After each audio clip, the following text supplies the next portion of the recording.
Hello and trusted Delhi to all of you within this ignition of wisdom. Today, this morning, when I was talking with my dear friend, and he told me that you should make offering to the prominent teachers and masters than making offering to the ordinary people. And he was telling me with good intentions, I got it. But that statement reminds me discrimination and inequality.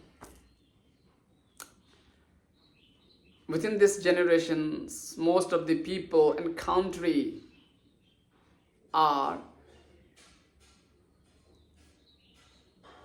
demanding equality and annihilation of discrimination. And what we are demanding, the equality and annihilation of discrimination, is very something, it is not in depth. It is just on the surface. It doesn't in the depth of the meaning of discrimination and inequality.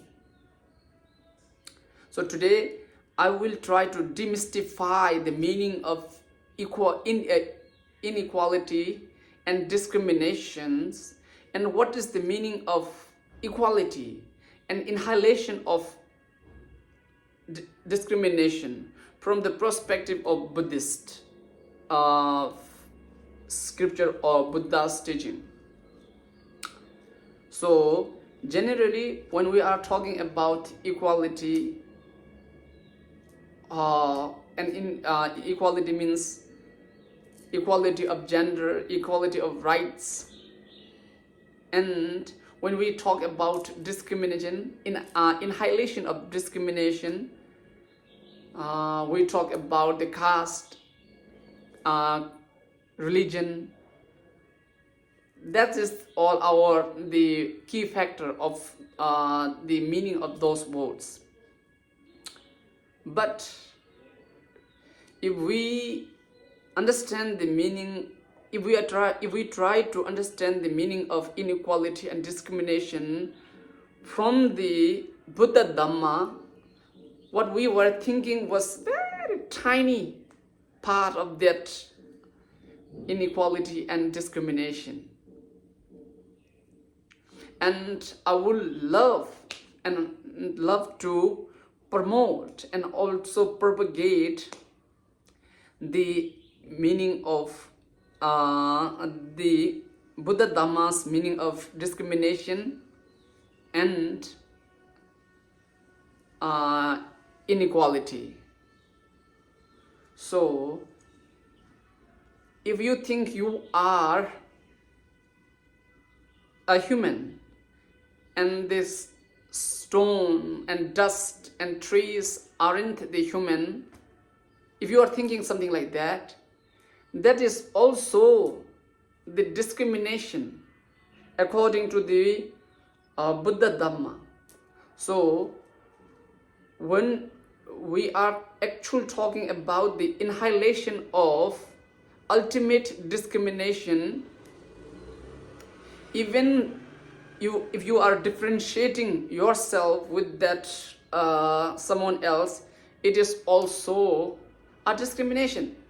You are discriminating something that if you think you are a human and that stone and dust isn't the human, that is also a discrimination according to the Buddha Dhamma. And inequality, right? So if we are thinking that sage and sinner are very different, saint or sage are very good and sinner are very bad, this is also inequality according to the Buddha Dhamma. So according to the Buddha Dhamma,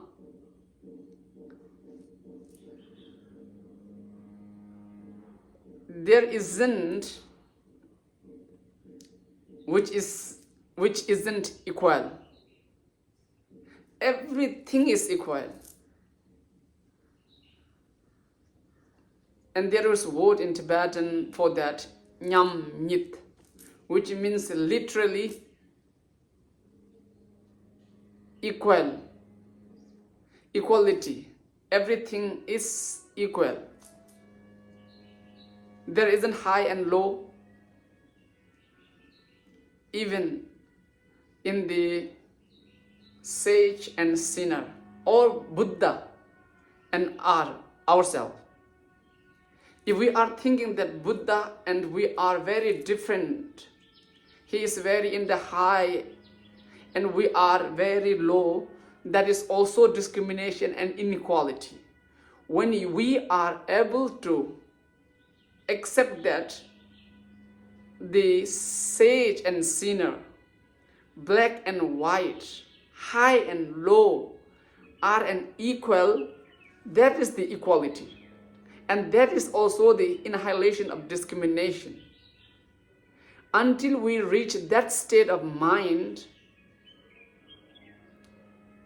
we are not in this equality, state of equality or annihilation of discrimination, according to the Buddha Dhamma.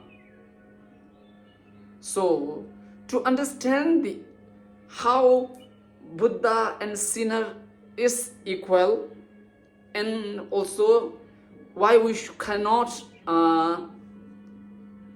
differentiate the Buddha and sinner, or heaven and hell, we need to understand the emptiness. So, I will try to demystify those concepts in the next episodes.